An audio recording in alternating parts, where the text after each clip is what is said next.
बहुत सारे लोग बहुत देर रात तक जग रहे हैं, कह रहे हैं रात में पढ़ते हैं, तुमको नींद ही नहीं आ रही इसलिए पढ़ रहे हो, दिन तो कट जाता है पर रात नहीं। आज भी अगर ऐसे गुजर जाए दिन की तरह, मुझे यही है कि तुम बस डेमोक्रेसी में सबसे पहली चीज पता क्या है? विपक्ष। जब से मुझे टिकट नहीं मिला मुझे राजनीति से नफरत हो गई है।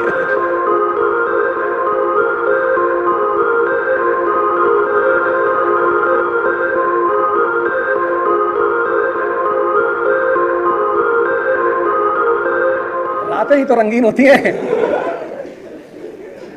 रात भी अगर ऐसे गुजर जाए दिन की तरह तो रात का तो सारा कॉन्सेप्ट ही खत्म हो जाए। बड़ी अच्छी बात कही इन्होंने, दिन तो कट जाता है पर रातें नहीं कटती। रात जैसे होती, जैसे अभी बहुत सारे लोगों को इंसोमेनिया होता जा रहा है, सो नहीं पा रहे। बहुत सारे लोग बहुत देर रात तक जग रहे हैं, कह रहे हैं हम रात में पढ़ते हैं, तुमको नींद ही नहीं आ रही इसलिए पढ़ रहे हो। तो जब तुम अकेले होते हो, सबसे ज्यादा अकेले कहां आदमी होता है? रात में। जब तुम अकेले होते हो तो चारों तरफ से थॉट्स तुम्हें अटैक करते हैं। आज सबके साथ यही हो रहा है। सॉल्यूशन यही है कि तुम बस एक काम करो, पर उसे शिद्दत ऐसे मत करना 10 दिन, एक दिन में रिजल्ट नहीं देगा वो। मन को नींद आती है जब वो बोर होता है, ये कॉन्सेप्ट है। जैसे कोई बोरिंग मूवी देख रहे हो, झपकी मार दी, टीचर पढ़ा रहा है, कुछ कनेक्ट ही नहीं हो रहा है, आंख खोल के सो गए, कुछ देर बाद बगल वाले का भैया क्लास अच्छा खत्म हो गई। कभी कभी तुम देखो क्लास में बैठे होते हो, तुमको पता ही नहीं होता क्लास कब खत्म हो गई, क्योंकि तुम आंख खोल के सो रहे होते हो, और जो जहां सो रहे होते हैं उनकी आंखें ज्यादा खुली होती, तो देख के पता चलता है कि ये बंदा नींद में।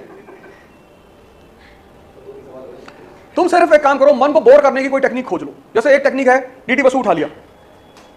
वो एक ऐसी किताब है पॉलिटी की, कोई ऐसी किताब उठाओ जिसमें तुम्हें कुछ समझ में ही ना आए। एक पन्ना पढ़ने के बाद जो झपकी आएगी तुम्हें, बस उस वक्त मोबाइल ऑफ कर देना। ये सबसे प्यारी टेक्निक है। किसी को सुनाना, उसको एक ऐसी किताब पकड़ा दो, ये ले एक किताब, और वो सब अच्छी किताबें हैं, ऐसा नहीं खराब, बड़ी प्यारी है। सुमित सरकार मॉडर्न इंडिया की, पहला पेज खत्म किया, गहरी नींद में चले गए। मन का बहुत प्यारा नेचर है, जो उसको समझ में नहीं आता कहता सो जावे फजी। एक तो ये, जिसमें मजा आएगा उसमें नींद कभी नहीं आएगी। मन को बोर करना है, सुमित सरकार ले लिया, पहला पेज पढ़े। पहले पेज में तो हिंदू का एडिटोरियल है, रेयरिटी ऑफ रेयर लोगों को समझ में आता है। कई लोगों का सिलेक्शन हो गया, उनसे मैंने पूछा, हिंदू पढ़ते regularly? I used to go through 2-3 newspapers, Indian Express sir, and वो बिजनेस स्टैंडर्ड पढ़ते थे एवरी डे। कोई कुछ नहीं पढ़ता था, ये सब मनोहर कहानियां पढ़ते थे। बस ये है कि नहीं, ऐसा भी नहीं है। देखो आज की डेट में क्या है ना, सारा मटेरियल बाजार में उपलब्ध है, बस तुम्हें पढ़ना आना चाहिए।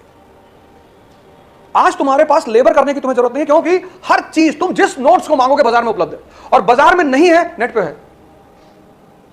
क्या चीज अवेलेबल नहीं है? हर चीज अवेलेबल है, बस तुम्हें उसको इस्तेमाल करना आता हो। करंट अफेयर्स की एक से एक किताबें मार्केट में है, पूरे साल का करंट अफेयर्स। कुछ लोग वीकली निकालते हैं, कुछ लोग मंथली निकालते हैं। देखो पूरा करंट अफेयर्स, बस तुम्हें वो यूज करना आए तो तुम्हें एक्स्ट्रा मेहनत करने की जरूरत ही क्या है? एक तो ये हो गया, कोई किताब पकड़ ली। दूसरा, उससे भी अच्छा तरीका है, थोड़ा सा दिक्कत होगी लेकिन पर तुम्हें हारना नहीं है। पहले दिन ऐसा हो सकता है कि 1 घंटा लग जाए, तुम और बोर हो जाओगे।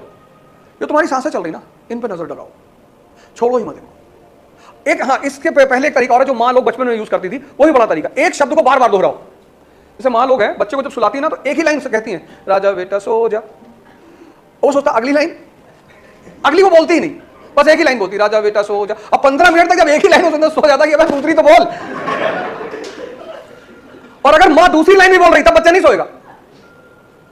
लोरी जो थी वो इसीलिए थी कि एक लाइन को 100 बार रिपीट कर दो, सामने वाला सो जाए। रिपीटिशन। तो तुम कोई मंत्र पकड़ लो, रिपीट करते रहो, छोटा सा मंत्र पकड़ लो, हरिओम हरिओम हरिओम, रिपीट करते रहो, मन सो जाएगा। तो किताब हो गया, एक मंत्र हो गया, और तीसरा है तुम्हारी सांसें। पर सांस से अगर तुम्हें नींद आने लगी तो तुम समझ लो एक ऐसी चीज पा जाओगे अपनी जिंदगी में, जब चाहोगे तब सो जाओगे। मतलब अगर अभी डिसाइड कर लोगे कि सोना है तो विद इन अ सेकंड तुमको नींद आने लगी, और ये डिजीज तुमको कभी नहीं होगी। तो ये 3 ऑप्शन तुम्हारे पास है, एक किताब, एक मंत्र। देखो तुम कई बार लोग प्रवचन सुनते रहते हैं, सभा में बैठे रहते हैं, सोते रहते हैं, समझ में नहीं आता, सो रहे हैं। मन के नेचर को पकड़ लो, बस मन को देख लो, बोर कर लो अपने मन को, खुद ही सो जाएगा। जब तुम नींद लाने का एफर्ट करते हो तब नींद नहीं आती। तुम कोशिश करो नींद लाने की, आएगी ही नहीं, और जितना करोगे उतनी नींद दूर भागती चली जाएगी। और जैसे ही आंख बंद करोगे सारे थॉट्स मन पर अटैक करने लगे। सिलेक्शन नहीं हुआ तो अगले साल गीता की शादी भी हो जाएगी, साथ वाले सब नौकरी कर रहे हैं, पापा बेचारे बड़ी मेहनत करते हैं, सब कितने थॉट्स को भगाओगे? तो ये 2-3 काम कर लो। सोना बहुत जरूरी है, 6-7 घंटे सो लिया करो आराम से। क्रिटिसिज्म का मतलब बुराई थोड़ी होती है। डेमोक्रेसी में सबसे प्यारी चीज पता क्या है? विपक्ष, अपोजिशन। और उस अपोजिशन को कुछ पता होना चाहिए। जब से मुझे टिकट नहीं मिला मुझे राजनीति से नफरत हो गई है। अपोजिशन तो ऐसे ही, अपोजिशन के पास कोई ग्राउंड नेता नहीं है जो लड़ना जानता हो। सब एसी वाले लोग हैं, हल्का सा एसी निकले बीमार पड़ गए। कोई लोहिया, कोई जयप्रकाश नारायण, इस टाइप का आदमी अपोजिशन में है ही नहीं। तो इंटरनेशनल कम्युनिटी को दिखाना था कि भैया देखो इलेक्शन हो रहा है और ये अपोजिशन हम पे हमला भी कर रहा है, तो सबको बुलाए अपोजिशन को कि सब उल्टा बोलना है, वैसे ही बोलना है कि मोदी को पैक कर देंगे, हिमालय भेज देंगे। ये सब स्क्रिप्टेड बोल रहे हैं जितना बोल रहे हैं। ये तुम अपोजिशन बोल रहे हो, तुमको क्या लग रहा है ये लोग बोलेंगे? सबकी वहीं रखी हुई है इतनी मोटी मोटी, ये पैसा कहां से आया, ये पैसा कहां से आया। लेकिन ये बहुत बड़ा अचीवमेंट है।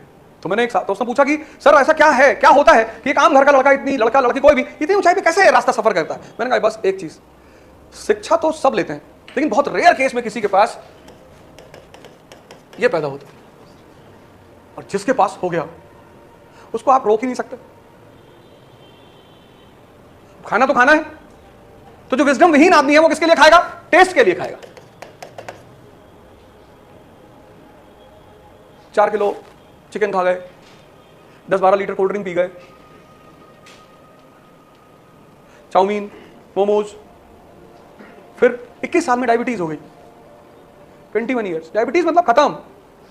शुगर खाओगे नहीं, शुगर खाओगे नहीं एनर्जी बनेगी नहीं, फिर बचा क्या जिंदगी में जब एनर्जी बनेगी ही नहीं। लेकिन जिसके पास विजडम है वो हेल्थ के लिए खाएगा। खाएंगे दोनों, खाना दोनों खाएंगे, पर दोनों का अप्रोच अलग होगा खाना खाने का। देखो ऐसा है ना कि बहुत सारे लोग, एक होता है सेल्फ गोल, एक होता है सोशल गोल। तो जो सेल्फ गोल है ना वो तुम्हें बचपन से एक्टिवेट रखता है। जिनके पास सेल्फ गोल होता है वो शुरू से ही होता है और वो चेंज नहीं होता, और वो पर्सनैलिटीज दुनिया में बड़ी रेयर होती हैं, क्योंकि आधे से ज्यादा लोगों को गोल परिवार देता है। ये हमारा बच्चा नर्सरी पढ़ रहा है, बताओ अंकल को तुम आईएएस बनोगे? जी मैं आईएएस बनूंगा। वो है सोशल गोल, उसका है नहीं अंदर से। फिर उसको बचपन से परिवार वाले, समाज वाले कन्विंस करते हैं, देखो देखा आईएएस की शादी कितनी अच्छी हुई, बड़ा वाला फ्रिज मिला, और अगर तुम आईएएस नहीं मिले तो दहेज में मटका मिलेगा मिट्टी का। उसको हर तरह से कन्विंस किया था, उसकी शक्ति दिखाई जाती है। अब तो वीडियोस आते हैं आईएएस ऑफिसर्स के, ये देखो कैसे चलता है आईएएस। अरे नॉर्मली ही चलता है। सारा हाइप कोचिंग वर्ल्ड ने बनाया है, ऐसे एंट्री हो रही है, ऐसे बाहर निकल रहे हैं। कभी नेताओं की एंट्री वेंट्री देखो कैसी होती है। असली तो खुदा शासन तंत्र के वही है ना,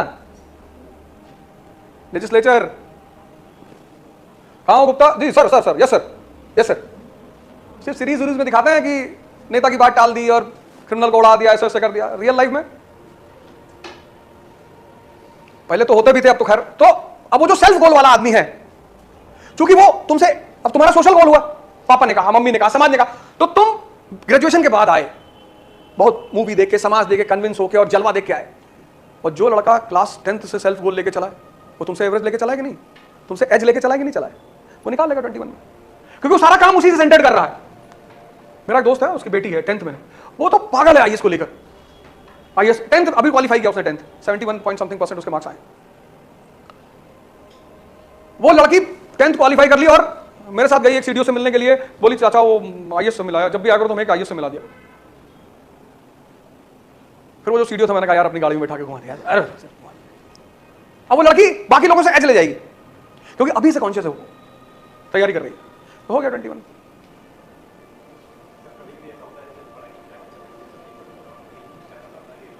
अरे अर्जुन, अर्जुन कितना लो फील कर रहा है महाभारत के ग्राउंड में, कह रहा प्रभु हम नहीं लड़ेंगे। हम सब अर्जुन हैं, सबको होता है, हमको होता है। कभी कभी बहुत लगता है कि अब ना हो पाएगा। दो ऐसी चीजें हैं जो किसी भी कम्युनिटी को कहीं से कहीं पहुंचा सकती हैं, बस दो चीजें, एक क्वालिटी और एक रिजल्ट। मैंने कहा ना कल से आओ, एक हफ्ते में तुम्हारी 50% चैलेंजेस प्रिपरेशन की खत्म हो जाएगी, और पूरे एक हफ्ते का डेमो, और एक हफ्ते में तुम्हारी 50% प्रिपरेशन की चैलेंजेस पूरी हो जाएंगी। मतलब तुम एक हफ्ते बाद मुझसे कहोगे कि सारा पर्सपेक्टिव को लेकर टेंशन ही खत्म हो गया, यहां क्या करना है, यहां क्या करना है, इकोनॉमी में क्या करना है, पॉलिटी में क्या करना है। एक हफ्ते में वर्ल्ड हिस्ट्री तो बहुत पढ़ा है, मैंने सोचा एंशिएंट पढ़ाएंगे। और पॉलिटी भी पढ़ाएंगे। एक सब्जेक्ट है जिससे मुझे बहुत लगाव है, उसका एक शो मैं वैसे शो भी शुरू करने जा रहा हूं, जैसे रामचरितमानस का शो दिखाया गया था, मैं चाहता हूं भारत के लोगों को पॉलिटी का शो दिखाया जाए, संविधान का, और उसको मनुस्मृति से कंपेयर कराते हुए पढ़ाऊंगा। जो मनुस्मृति को लेकर डाउट है लोगों के मन में, वो रिलीजियस टेक्स्ट है, प्री मॉडर्न वर्ल्ड की, ब्राह्मणों ने नहीं लिखी है, वो फ्यूडलिज्म की टेक्स्ट है। मनुवादी मतलब वो आदमी जो सामंत है, वो किसी जाति से संबंधित नहीं होता। जो फ्यूडल फिलॉसफी को मानता है वो मनुवादी है। तो मुसलमान भी बहुत सारे सामंत हैं। मनुवादी मतलब ये नहीं ब्राह्मण, जो भी सामंतवादी सिद्धांतों को मानता है वो मनुवादी है, क्योंकि मनु का पूरा सिद्धांत फ्यूडलिज्म पे बेस्ड है। तो हमारे यहां टेंपल्स रूल करते थे, यूरोप में चर्च करते थे, लेकिन वहां का आदमी, वहां की लिटरेसी रेट बहुत प्यारी है और एजुकेशन बहुत अच्छी है, तो वो समझ गए कि यार ये तो फ्यूडल पीरियड था, आगे बढ़ गए वो हर चीजों को छोड़ के। इंडिया में क्या किया, एजुकेशन कोलैप्स कर गई और रही सही कर सर राजनीति पूरी कर दी।